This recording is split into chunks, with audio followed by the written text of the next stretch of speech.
No, I listen to it all the time. I tell all my friends to smack it raw.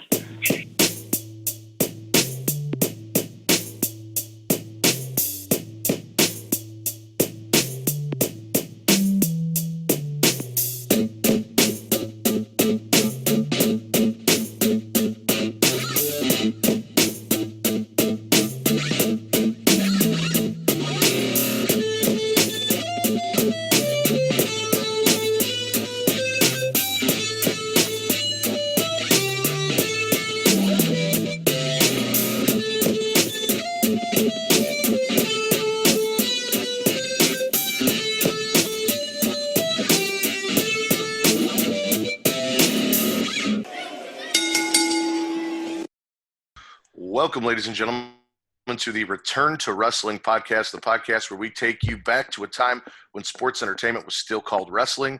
I am your host, the Warden, Matt Ritter. I am here with my co-host, Sir Cussalot, Travis Pointer. What's going on? And this is week 3, so we will be covering the Nitro after what was the last pay-per-view? Halloween Havoc. Yeah. The Nitro after Halloween Havoc, up through War Games. We watched War Games. Or no, World War III. I'm sorry. It was Fall Brawl War Games. We watched World War III. Sorry. I had to suffer through a lot of shit to get to World War III. And then I had to suffer through the actual World War III match. Travis, thanks for making me do this. Oh, you are so welcome. You are so welcome. I feel like I've really been the bane of my existence. I said it's really been the bane of my existence. Well, see, here's the thing. You know there's nothing I love more than making you suffer. So I do.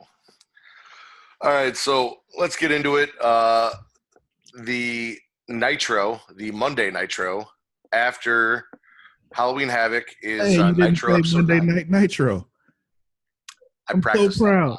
I'm so proud. Go ahead. I'm sorry. It's episode 9 of Nitro, and our first match we had Eddie Guerrero beat your boy Pittman. We had the Shark versus Scott Norton.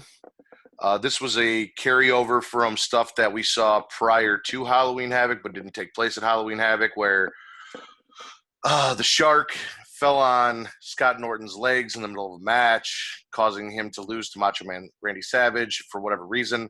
The ref still counted, despite the fact that someone who was not part of the match was in the ring laying on another wrestler's legs. And then there was a little brawl in the back. So we get this match, and this match goes to a count out. We got the Four Horsemen promo. They're back. They cut a promo about Sting. This is the Four Horsemen, for those of you who don't know, that features Arn Anderson, Ric Flair, Brian Pillman, and number 4 is Chris Benoit. Mm-hmm.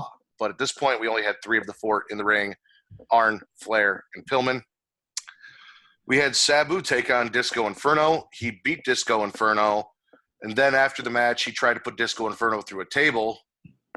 He missed Disco Inferno, and the table didn't break, which looked like it fucking hurt. Yeah. Poor Sabu.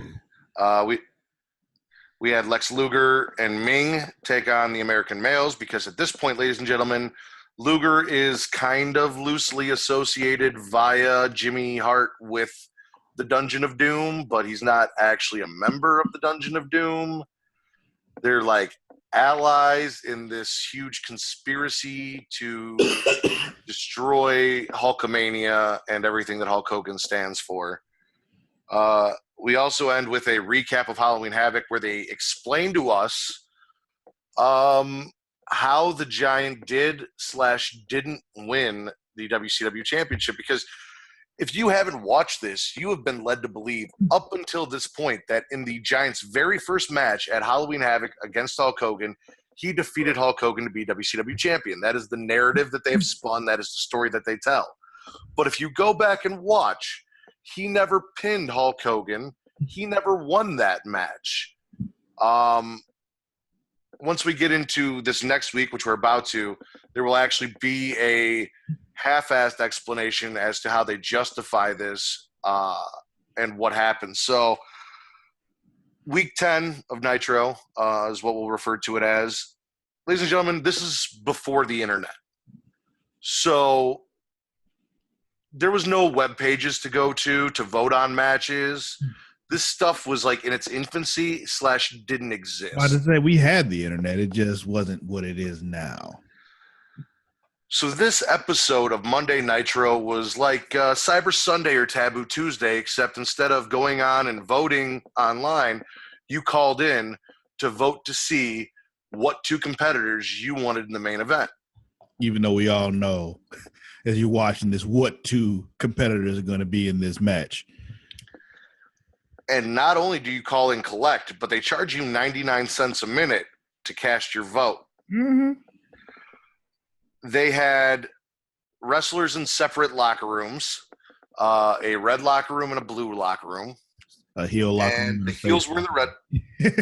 Yep, the heels were in the red. The faces were in the blue. It was a bunch of random fucking people that you might kind of care about. You probably don't. The only two real important characters in there were Sting and Ric Flair. And the only people that really cut an actual promo were Sting and Ric Flair, because the main event was supposed to be Sting versus Ric Flair, no matter what your other options were. We had an extremely awkward Macho Man and Hulk Hogan Venice Beach promo where they're sitting in a car with some random guy. They're both wearing black. It was fucking weird. Just so you know, I am going to get into more detail on this stuff. I'm just going to run down the sequence of what happened and then the things that relate to the pay-per-view leading into the storylines. We will dig into more detail once I finish all of the other shit that we got to see through these 4 weeks leading up to the pay-per-view. This is a great one. The Giant beats Cobra. Who the fuck is Cobra? And the Taskmaster The Taskmaster won a match against Discount Ultimate Warrior. What's so funny about that is Taskmaster actually had a match. And won. And I'm going to need you to going back to the locker rooms. Right? You need what? I'm going to need you to leave the Renegade alone, all right? It's not his fault. Do we see the Renegade after this? Because they wiped off his paint and just disgraced him. Okay. Yeah. Like I said, we keep going backstage to the locker room. We hear people shouting and talking over each other. Sting and Flair cut promos. This was fantastic. We had Eddie Guerrero versus Chris Benoit. You cannot go wrong. Early, late, whatever. Eddie Guerrero versus Chris Benoit, always a fantastic match. Mm-hmm. And then Eddie Guerrero won that match on Week 10. And then Ric Flair lost to Sting. Week 11, we had a Hogan promo for the Macho Man's match. Ladies and gentlemen, this is quite possibly the worst fucking promo I've ever seen in my life. I can't wait to get through this week and next week so I can tell you why this Hogan promo was so fucking awful. The Macho Man has a match against Ming. He beats Ming. Kensuke Sasaki loses to Chris Benoit. Guerrero beats Johnny B. Bad for the television, Guerrero takes on Johnny B. Bad for the television title. It's a long match. It ends in a time limit draw. Jimmy Hart, the Giant, and the Taskmaster cut a promo. There's really nothing to tell you about these promos except that they're bad. Anything that involves the Taskmaster is fucking horrible. Fucking horrible. And then Sting had a match against Dean Malenko, which he won. And then Sting cuts a promo about a match with Hulk Hogan because Hulk Hogan said that he wanted to fight Sting on next week's Nitro, so Week 12's Nitro, because he doesn't know where Sting stands, and apparently having a match against him will show him what side they're on. And Sting's like, well, if you got to fight me to figure it out, I guess we'll fight. The final week leading up to World War III, we have Norton versus the Shark again. This time Norton wins. Jimmy and the Taskmaster cut a promo where they try to turn Sting against Hulk Hogan. We find out that Disco Inferno at some point had a CD, and he's kind of promoting it, but not really. He's out there holding it, but they keep talking about how he's not supposed to be there. Favorite thing of Nitro right now is Disco Inferno and him just not being where they're not supposed to be where he is. We had Eddie we were supposed to have Eddie Guerrero versus Ric Flair, but Ric Flair said essentially, and this is the narrative, ladies and gentlemen, of WCW. Ric Flair is too big of a star to wrestle someone like Eddie Guerrero.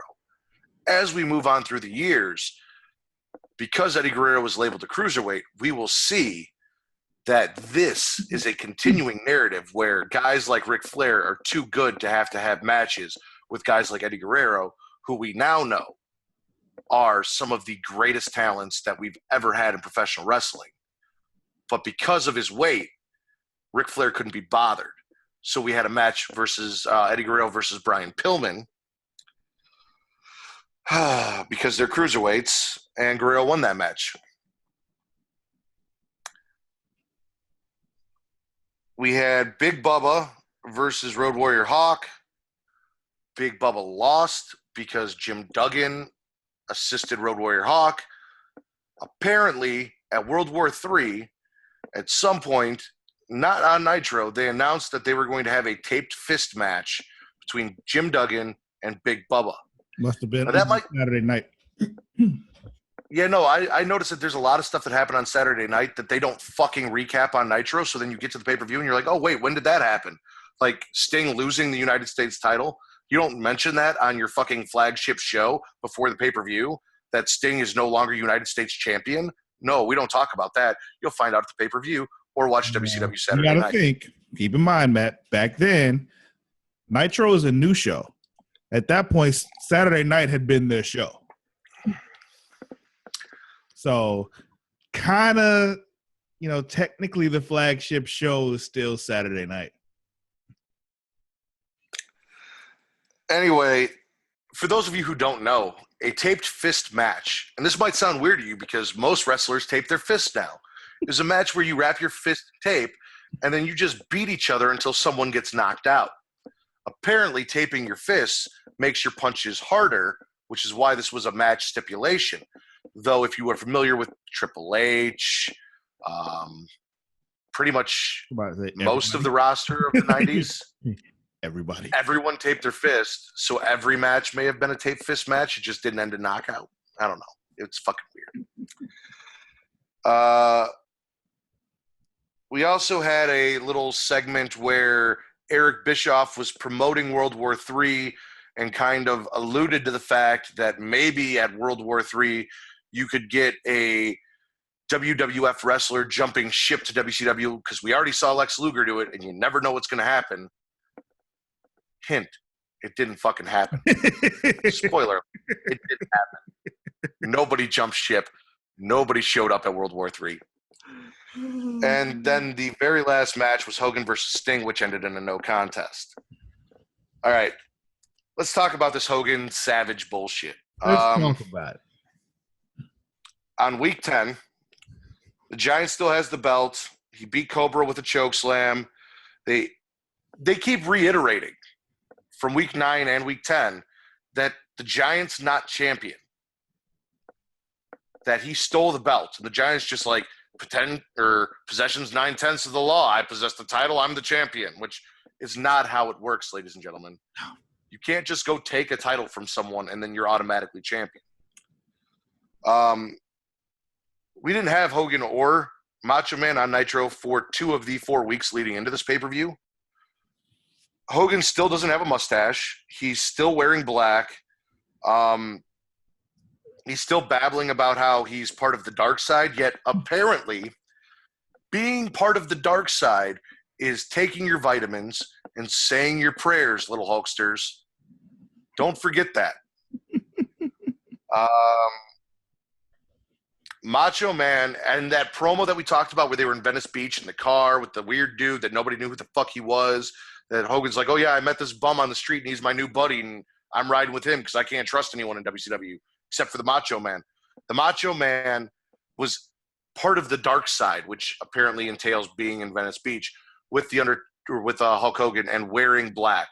but he was going to leave the dark side for week 11 and go to the light side to WCW. None of this makes sense. None of this makes sense. This promo.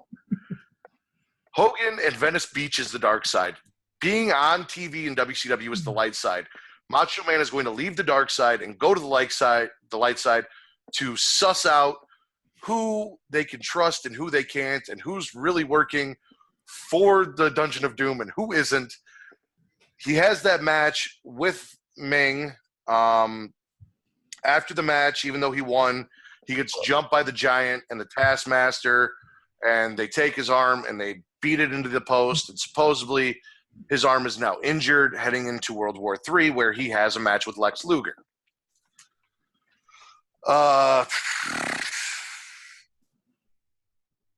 Again, before that match, we had that promo from Hulk Hogan that I've been waiting to talk about. Ladies and gentlemen, Yeah. Hulk Hogan is in the back. Why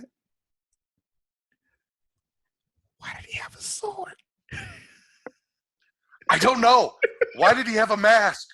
Why was he like in a graveyard? Why is he talking about saying your prayers and taking your vitamins while holding a sword, wearing a mask, and standing in like a graveyard? Like, the fuck was this? And the promo had nothing to do with him. It was about the Macho Man going to Nitro to have a match. And for that promo, he put a black fucking like ballroom what's it called? Masquerade. Fucking like masquerade mask on. He's got a giant sword like something you see on Game of Thrones. He's fucking swinging it around and holding it. I don't know what the fuck they're doing, guys. I have no fucking clue. Oh man.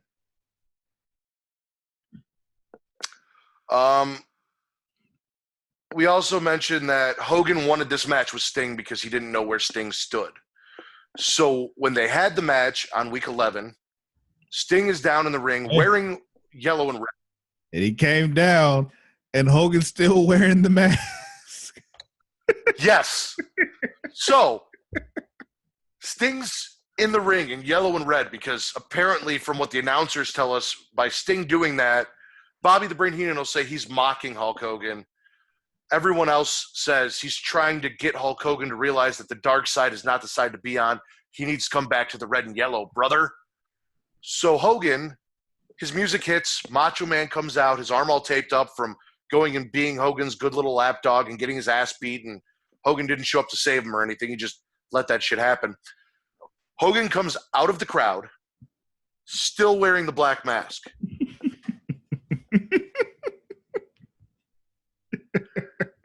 There is no reason for this. There is no storyline about why he's wearing a mask. The mask goes away by the time we get to World War III. Like, there is no reason for him to do this other than Hulk Hogan probably walked through a Halloween store and said, hey, that looks cool. I'm going to do that, brother. I don't know what to tell you, Matt. At least he didn't bring the sword to the ring with him.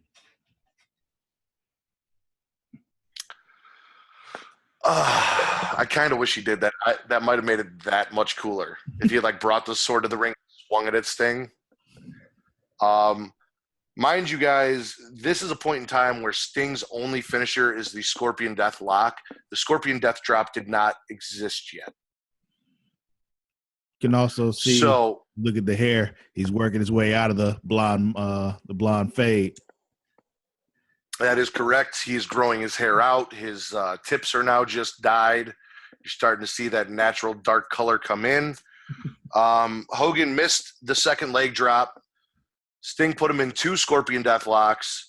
And right before Hogan was about to tap, the Dungeon of Doom hit the ring and saved Hulk Hogan from having to lose a singles match to another superstar so he could still be fucking Hulk Hogan. Can't lose a match to Sting. Fair and square. Send down the Dungeon of Doom to cause a disqualification. I'll take an ass beating. I'm going to come out on top, but I'm not tapping out to Sting. No way, brother. So Hogan and Sting are fighting off the Dungeon of Doom, and they're like, oh, look at this. Sting's with Hogan, blah, blah, blah, blah. Then the Giant shows up. He grabs both Sting and Hogan by the throats.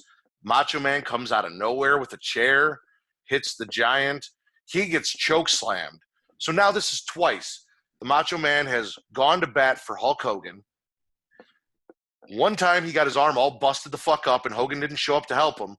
Now he just took a choke slam that Hogan was supposed to take for no fucking reason other than to be a good person, I guess. Yeah. Like, I'm your friend. Sting and Hogan used that same chair to double clothesline the Giant out of the ring. And, yeah, because the clothesline with a chair is, more effective than, just pushing him over the top rope. That is how we ended the Hogan Macho Man section of the story going into World War III. Now, Jimmy Hart has been a big part. See, has been a big part since leaving Hulk Hogan and screwing Hulk Hogan over, including us finding out how exactly the Giant thinks he's champion. It seems like they're both kind of co-managing the Giant, the Taskmaster and Jimmy Hart. We get down to the ring. It is where are we at? Week 10.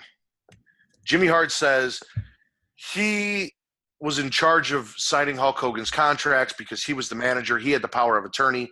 So when he penciled the name in on that contract, the contract said that if Hulk Hogan lost by disqualification, then the Giant would be champion.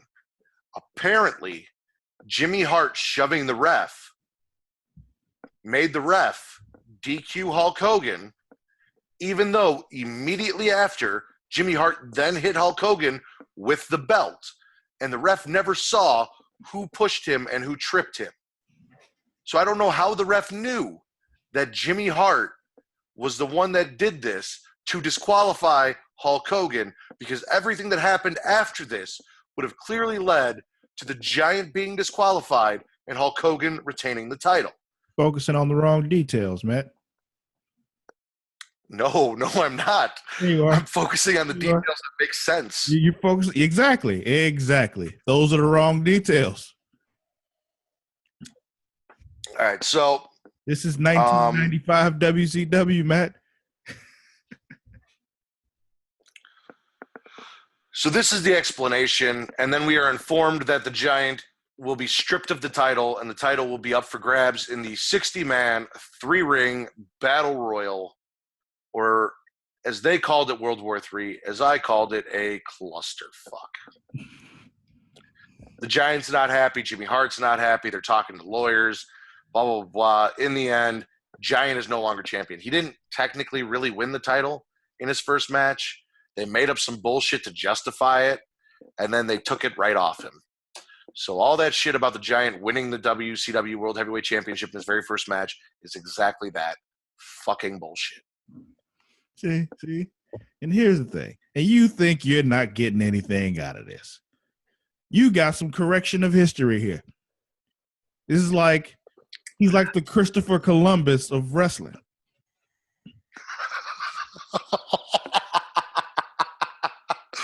Revisionist history. Yeah, man. Yeah. Yep. There you go. Here's a sound bite for you. Paul White, the Big Show, a.k.a. the Giant, is the Christopher Columbus of professional wrestling. There we go. Boom. I'd say it's Eric Bischoff, because Eric Bischoff's the one that spun that narrative. The Giant just bought into it. And when you lie so much, eventually you just kind of believe your own lie. I mean, but you can say the same thing about Christopher Columbus in Spain. Yeah, I suppose. So, Taskmaster versus the Renegade, week 10.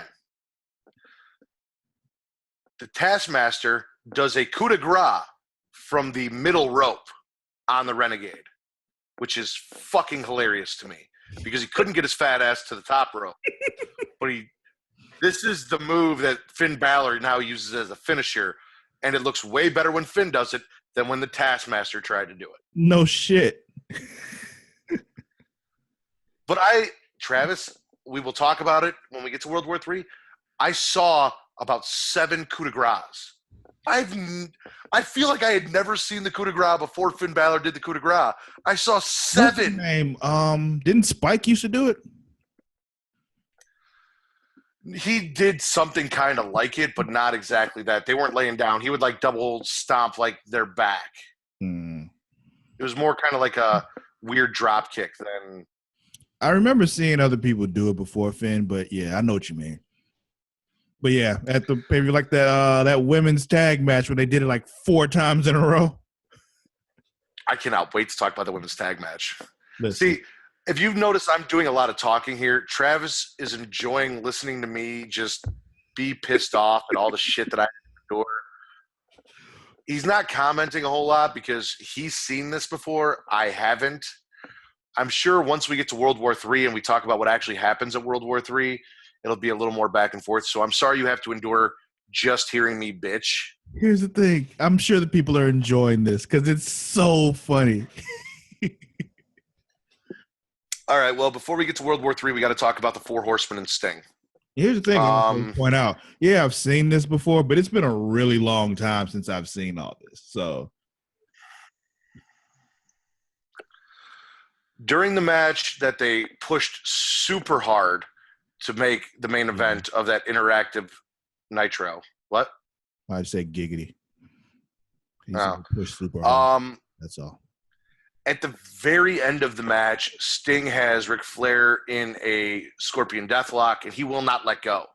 You got refs out there. You got people trying to make him break it. He will not let go. He lets go for a second, and then he puts it back on until Lex Luger comes out, and Lex Luger whispers something sexy in his ear, and he lets go, and he stops, and then they walk away. Yeah, well, you know they got a boner for each other, so, you know. And everyone's trying – that's part of the reason why Hulk Hogan was like, whose side is he on? You know, fucking – Luger put me in the total package put me in the torture rack, brother, and now Sting's talking to Luger. I don't know if I can, like, that was the whole basis for that match, to find out whose side Sting's on, because Luger got him to let go of the Scorpion Deathlock on Sting. See, that's the only thing, this whole thing that makes sense. You're watching this, you're like, yo, you really don't know what side Sting's on. If he's, you know, if he's all buddy with Lex like that, and Lex has been fucking me over, yeah, I don't trust you either. Now, as far as going into a match with him to, you know, determine what side you're on, I don't get that part, but I get the whole not trusting him thing. So we had this match, and then at World War III, we're going to have another Sting versus Ric Flair match. This is basically the whole feud. Like, Arn Anderson's come out and stood there. They've talked about how Benoit's the fourth horseman, but he hasn't really, like, been with the Four Horsemen. I think he's got Four Horsemen on his tights at World War III, or 4H on his tights at World War III. But there's no, like, other than they say he's one of them and he's got those tights, like, there's no real, at this point, Benoit's part of the Four Horsemen. The Four Horsemen are really doing anything together. Yeah, just give him a little time. Okay. We also had a sidebar from Bobby Heenan where he was making a deal with Sonny Ono for some shady Japanese deal, that, at least that's the way they made it sound. He's like sitting at this buffet table in the crowd, drinking sake and laughing. And then they say that the deal went sour, and they did an interview with Sonny Ono, and Sonny Ono's like, no, the Brain very smart man. He good man. We okay. And it was just fucking weird that they used Bobby the Brain Heenan to kind of half-ass tell this story.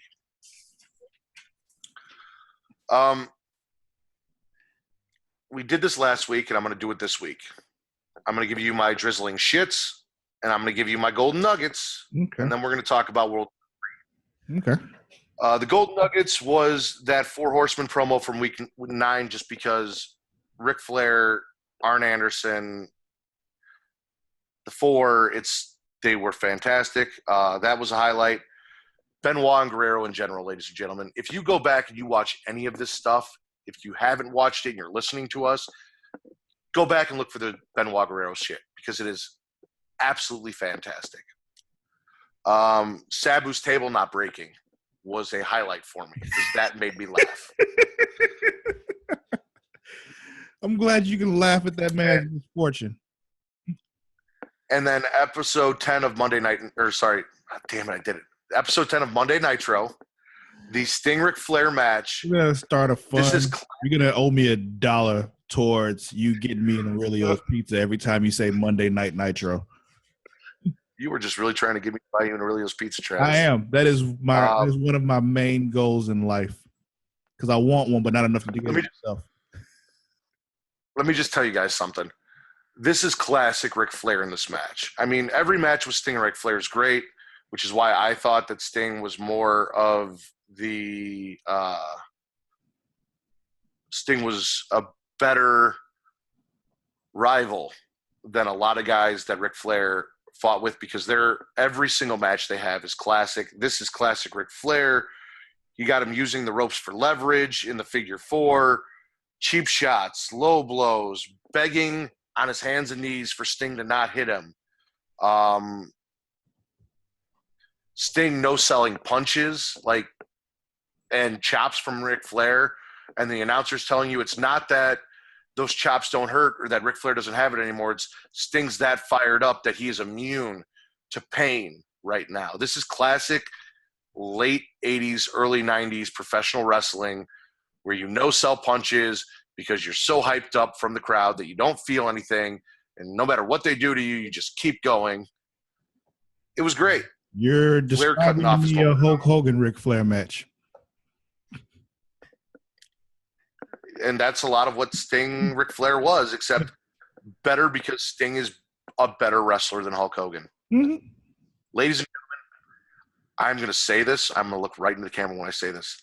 Hulk Hogan may be one of the biggest icons in wrestling, but it is all personality, and it is no in-ring talent. That man is fucking awful in the ring. Here's the thing, though. I've heard this. I haven't seen it myself. But apparently his work in Japan is a lot better. I believe that he never worked in Japan. I think that's just a conspiracy theory like the Flat Earth. Right up there with the Giant winning the world title in his first match. It's all in the same thing. So those are the golden nuggets, guys. Those are the things from these 4 weeks of Nitro that if you were to go back and just look at certain things, that's what you want to check out. Any match involving Eddie Guerrero, including the Brian Pillman one, especially Eddie Guerrero versus Benoit. Four Horsemen's promo from week 9, which is actually a pretty famous promo. You see it in a lot of WCW content and stuff. You'll see that image of Ric Flair with Arn Anderson and Brian Pillman. Sabu's table not breaking. You don't even need to watch the fucking match. Just go to the end where he tries to put Disco through the table. And then Sting Flair from Nitro 10. These are the drizzling shits. And spoiler alert, it all has to do with Hulk Hogan and the Dungeon of Doom. And until this is gone, it's probably going to be the drizzling shits. Hogan, Macho Man, Dark Side, Venice Beach promo was just awful. It made no sense. He dragged the Macho Man into his bullshit for no reason, got the Macho Man injured for no reason, got the Macho Man beat up by multiple people for no reason. The only good thing about this is the Macho Man wearing black and white. It's almost kind of a glimpse to seeing the Macho Man and Hogan in the NWO. But like 2 years before that actually happens. Even worse than that, the Hogan promo with the mask and the fucking sword. It's almost so bad that you have to go watch it. It's like a car wreck. It is almost that fucking terrible that I want you to like if you just randomly told somebody that one day, like, you know, somebody who had never seen early WCW, well, not early WCW, like 95 WCW stuff, and you told them at one point Hulk Hogan wore a black mask and called himself a phantom, but it wasn't a phantom mask because it was the full face, and then like had a sword and, and all that shit. They'd be like, the fuck are you talking about? They wouldn't believe it was real. You'd have to show them. It's one of those things you have to see to believe it actually happened. If you had told me before I watched this shit that happened, I would have said bullshit. There's no way that Hogan would do something that fucking stupid. There's and some I don't even things fucking that I like. can't tell you. I need you to experience them yourself for the first time, like the sword thing and the Yeti. Like the Yeti is one of those things that you just have to see for yourself. The last two things on my list for what I like to call the drizzling shits is Surfer Sting's music. It's fucking awful. I hate it. I can't wait till Surfer Sting goes away and we get the Sting that I know and love. Oh, you The got Crow Sting. You got like 2 years. Yeah, I know. And anything and everything involving the Taskmaster, be it the coup de grace from the Taskmaster, his promos, his in-ring work, his post-match work, his involvement in any story whatsoever. I'm sorry. If Kevin Sullivan, if you ever hear this, I am sorry. I know 1995 was a different time. It was a different kind of wrestling, but this shit is fucking terrible. All of it. I'm sorry, but it is. I don't mean to shit on your legacy. You did that yourself. All right, Travis, let's talk about World War III. We start off. Are you okay?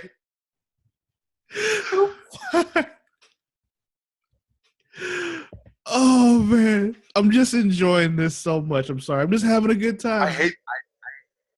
I hate the Dungeon of Doom that much. I know, but I love to see how much you hate it, and it's making me so happy. I'm going to jump ahead here for a second. Maybe I missed something, but I need you to clarify something. You probably for me. didn't, but go ahead. This pay-per-view, they announced 3 rings, 3 giants. In one ring would be the Yeti. Mm-hmm. In one ring would be the giant. Mm-hmm. And one ring would be the giant superstar himself, Hulk Hogan, because he is bigger than all of wrestling, so he is a giant. Mm-hmm. In World War III, was the Yeti ever actually in that match? Because I don't remember fucking seeing him. Yeah, he was. Let me put this out. They gave him different ring attire. He wasn't wearing the white wrap-up stuff. He was wearing that weird black thing with the mask and all that shit. He got eliminated at the very beginning of the match. Probably why I missed it. Yeah, he was the first one eliminated. Oh, you know what? I fucked up. We did have a surprise WWF. Maybe not. Was the one-man gang part of WCW already at this point, or did he show up from WWF for this? Because they had never mentioned the one-man gang before, but I know of the one-man gang from WWF. I also know of who he was after he was no longer the one-man gang. Do you remember Hakeem the African Dream? Yes, I remember Hakeem the African Dream. I'm trying to remember when that was.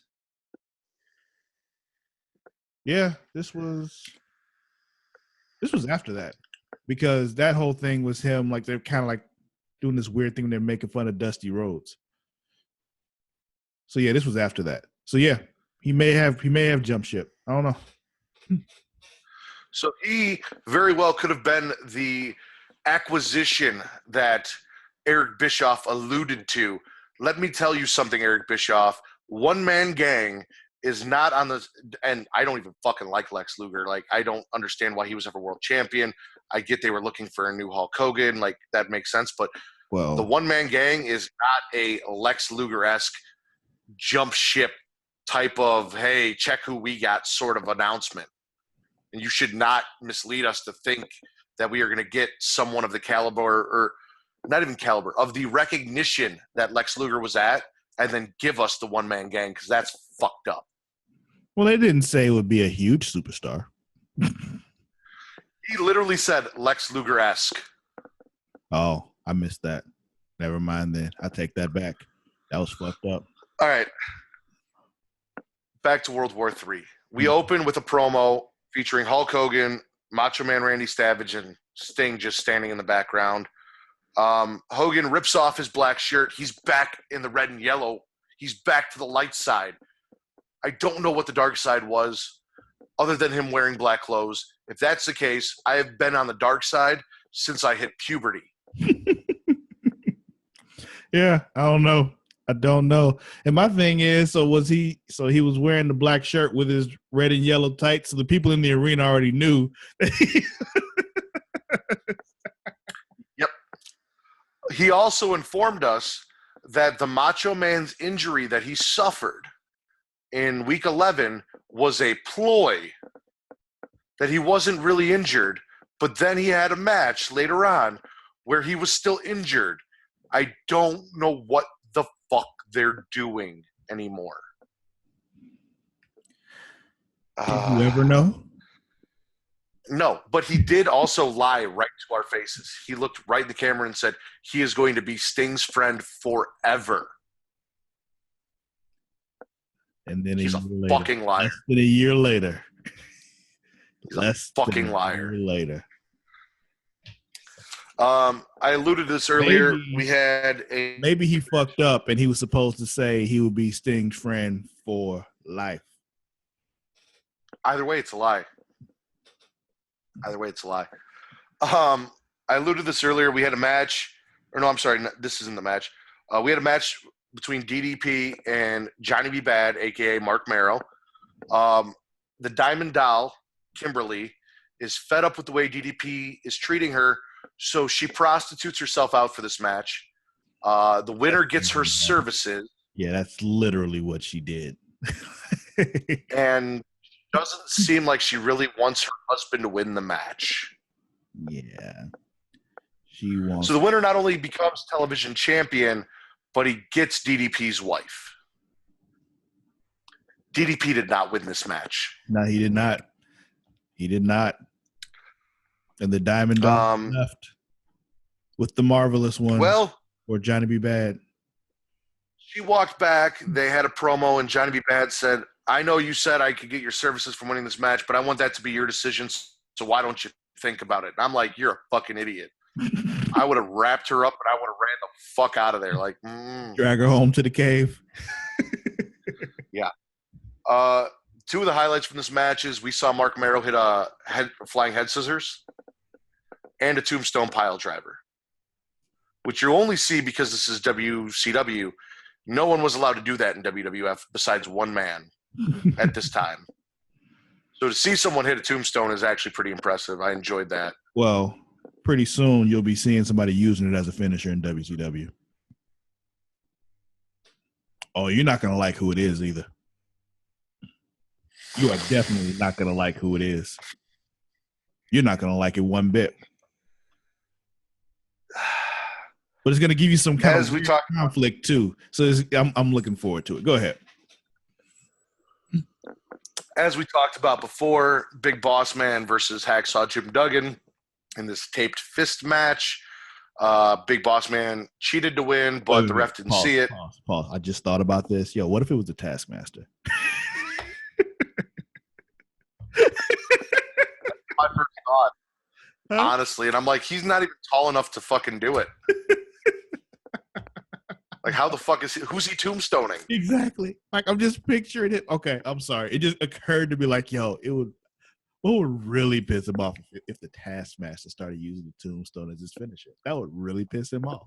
But no, it's not the Taskmaster. But go ahead. I'm sorry. Big Bubba. I keep calling him Big Boss Man because that's how I know him. But Big Bubba, he wins the match. He pulls something out of his tights, hits Duggan with it. Ref doesn't see it. He gets the win. The one thing I liked about this is during the entire pay-per-view, you have 3 rings set up. And in this match, they actually changed rings. And the ref followed them. It wasn't like you're outside of one ring, so we're going to start counting. Like, as long as you were in a ring, it was fair game. They just moved the lights, and the ref went with them. Yep. We then had Flair promo on Sting.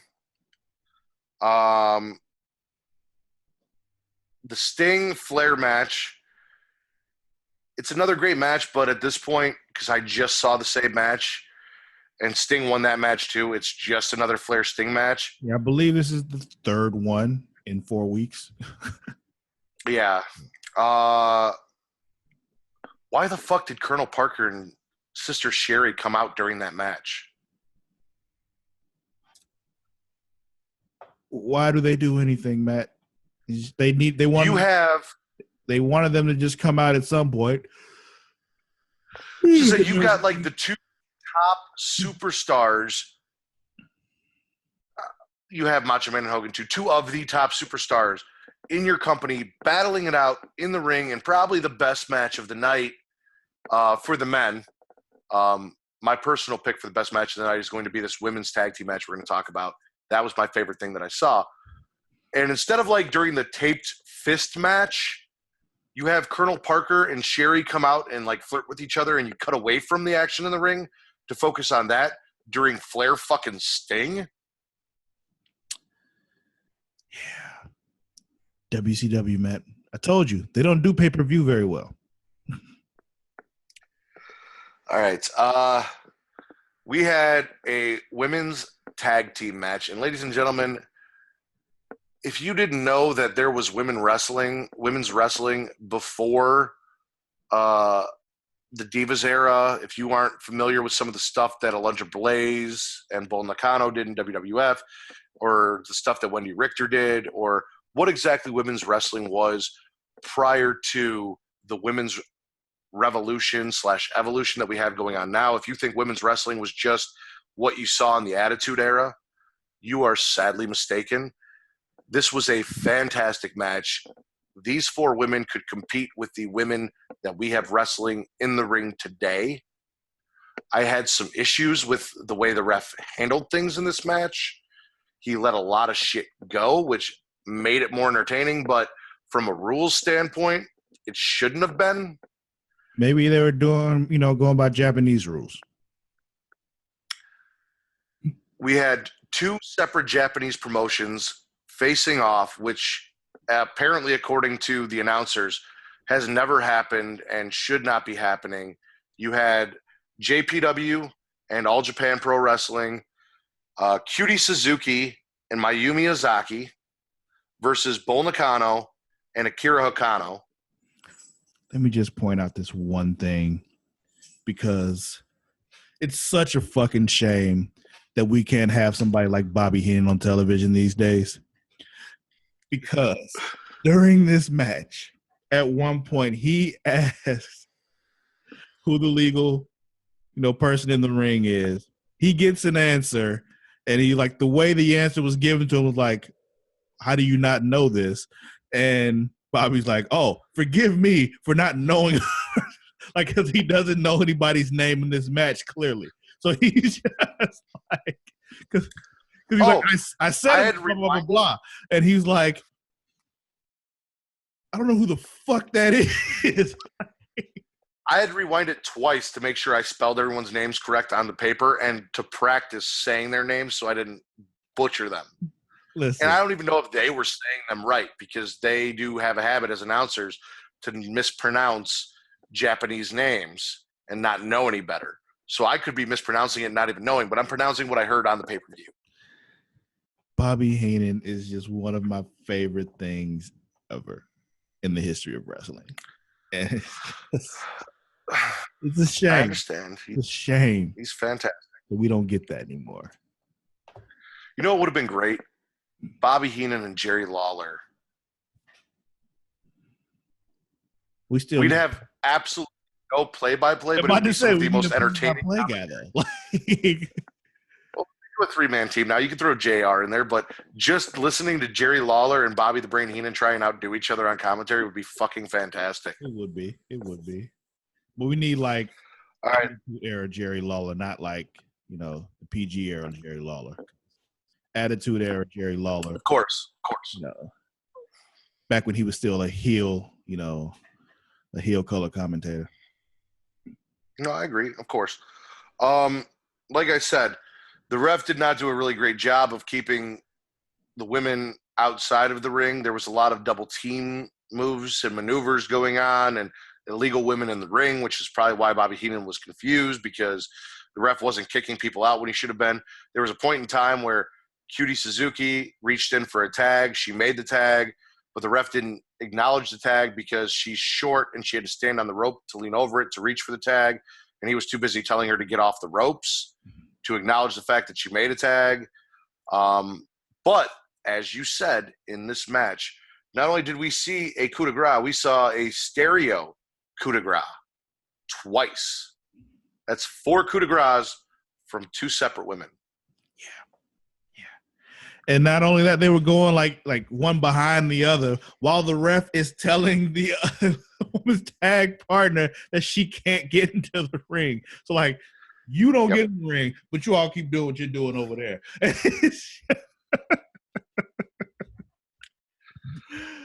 Oh man. Yeah. These refs, Yeah. they don't know their job.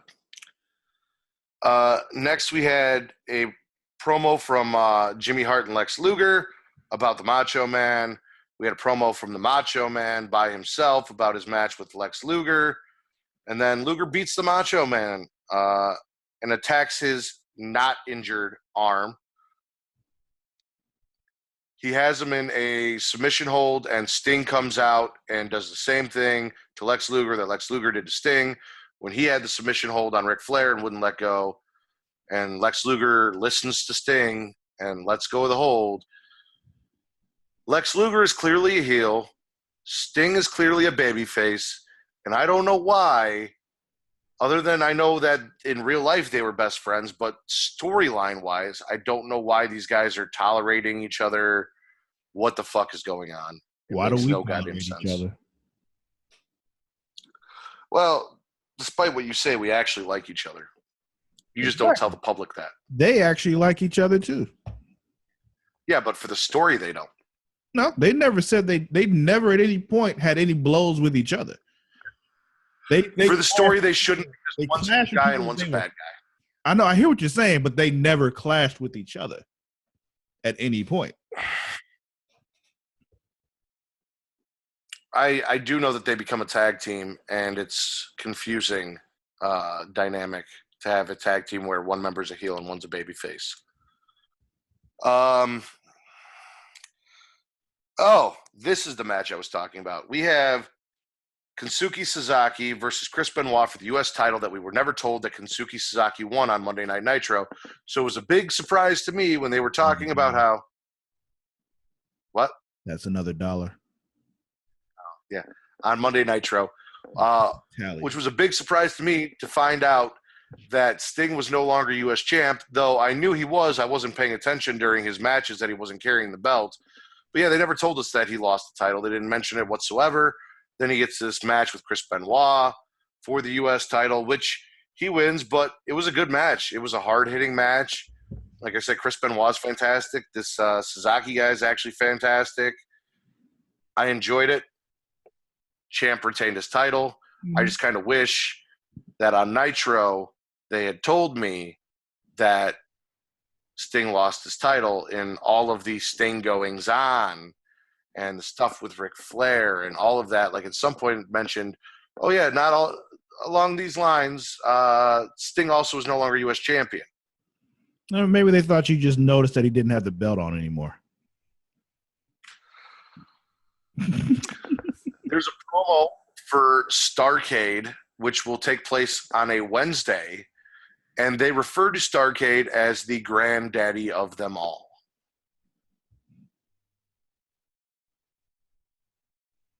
Starrcade was WrestleMania before WrestleMania was WrestleMania. Yeah, but was Starrcade the granddaddy of them all before WrestleMania was the granddaddy of them all, or are they just ripping off WWF there? Oh, I don't know. Who said it first? I don't know. This is the first time I've heard it because it's the first time I've watched this stuff. Exactly. This was back in '95, so we don't know. Somebody could probably. We also have a look that up, people. Let us know because I'm not. Yeah, if you guys know, let me know if Starrcade was the granddaddy of them all before WrestleMania was the granddaddy of them all. Which, by the way, Vince McMahon doesn't want WrestleMania called the granddaddy of them all anymore because it makes it sound old. Oh, old like him? Yeah. Because he's like. We also had a. We also had a Jimmy Hart, Kevin Sullivan giant promo that again was just awful. I don't know why they're doing this. It looked like they were all stepping on Mean Gene, and he was very upset about this. They're just like knocking him out of the way. He's like getting knocked around. And why are we still pretending that Paul White, a.k.a. the Giant, a.k.a. the Big Show, is Andre the Giant's son? Why are we still doing this? I don't know. Eventually, they're going to let it go. I'm not sure when, but yeah. And then we get to the highly touted World War III, this 60-man, 3-ring battle royal that Travis told me I just have to see to believe, and I don't know what the fuck happened. Ladies and gentlemen, if you are watching this video right now, this is the viewpoint that you see when you watch World War III if we added a third person. Like the videos that we have of Travis, Eric, and I, or anytime there's 2 other people, Travis on other podcasts, when he has 2 other co-hosts, that is the view that you get. And in Travis's little tiny screen, there's a ring, and in my little tiny screen, there's a ring, and down here in another little tiny screen, there's a ring. You have 6 announcers, 2 at each ring, trying to announce and go back and forth as to what's happening in each ring. Apparently, 30 men start in each ring, and when they get down to 10, those 10 men are to move to another ring. The commentators cannot tell you who's getting eliminated because they don't even fucking know. You can't keep up with who's getting eliminated because you're trying to watch 3 rings at once. They refined that, by the way. Like the next World War III, they do a better job.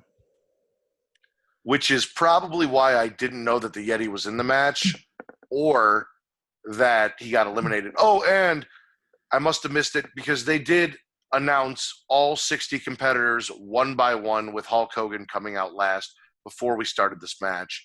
I don't know who divided them into the ring. I don't think they do that anymore either. I don't know if they divided them into the rings or how they did it because we only were told Yeti in one, Giant in the other, Hogan in another. Yeah. Yeah, they don't know in what ring. They just, yeah. And that's the what they did before. If I remember correctly, after that, what they do is they get their numbers in one ring down to however many, and then they just wait until the other 2 rings get down to that number, and then they all move to the center ring. I was trying to watch this as closely as possible, and let me tell you something. Why? Because I'm glad I did. Because I enjoy the Royal Rumble, and I like to see how people are eliminated, and I wanted to know how they were going to keep up with this, because from what I have noticed, the referees in WCW fucking suck at their job. And here's something that I noticed. At the very end of this match, Hulk Hogan is pulled under the ring, or under the ropes. Macho Man eliminates the one-man gang. He is declared WCW champion, and then we have to listen to about 10 minutes of Hogan crying and whining that he never got eliminated. Nick Bockwinkel doesn't come out and restart the match or do anything about it. He just whines and has the crowd tell Macho Man what happened, and Macho Man's like, what am I supposed to do? I've always wanted to be champion. Now I'm champion. I don't know what to do. Are the people telling me that they just decide Macho Man's champion, and they're going to watch the footage later, and if the Macho Man agrees to it, Hogan's going to get a match or some shit. Yeah. Hulk Hogan was not the only person that wasn't officially eliminated from this match. Let me tell you right now. I saw people go through the middle rope. I saw people get pulled under the rope. They all just got thrown out because they were on the outside. You know who didn't get thrown out for being on the outside? Fucking Lex Luger, who spent most of the match outside the ring on the floor. There was another part that I did notice, though, when they Booker T got thrown over the top rope, right? And looked like he held on and was rolling back into the ring, and then just rolls out. Like he didn't remember, oh, I was supposed to get eliminated at this point. So he had held on, rolled his, he did the thing when they kind of hold on when they go over to it and like land on the apron and roll under the bottom rope. Well, he did all that, got like halfway under, and then rolled back out. And they kept the camera right on him as he did it. And it's like, why wouldn't you cut away? When you see this stupid shit happening, cut to something else. Why would you end the pay-per-view with your 2 top baby faces, arguably your 2 top baby faces, arguing about who's going to be champion, telling us clearly Hogan was not eliminated, and then not have somebody come out and restart the end of the match to let those 2 go at it and get a definitive winner? Why would Hogan just let that shit go and be like, yeah, you know what, you can be champion, watch the footage, and when you see I wasn't eliminated, I deserve a match for that title, when he never lost the title in the fucking first place? In my eyes, as much as it pains me to say it, Hulk Hogan is still fucking WCW champion. He did not lose to the Giant. He did not lose World War III, but he does not have the belt. They need a Starrcade match.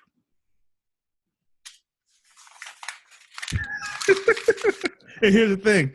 I don't even know for sure that this match happens at Starrcade.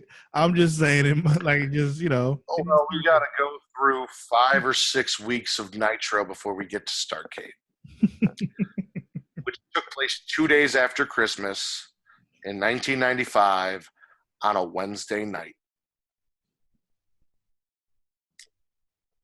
Why? Because Christmas Day was on a Monday. If this is on a Wednesday, did they not want to hold the pay-per-view on Christmas Eve? I guess I could see that. Maybe there was some boxing shit going on that night. Maybe. They didn't want to compete. I don't know. They couldn't wait like 2 or 3 more days and just do it the following Sunday? No, that would have made too much sense. That would have been New Year's Eve. Yeah. But Starrcade can't be in January. It's got to be December right now, I guess. Mm-hmm.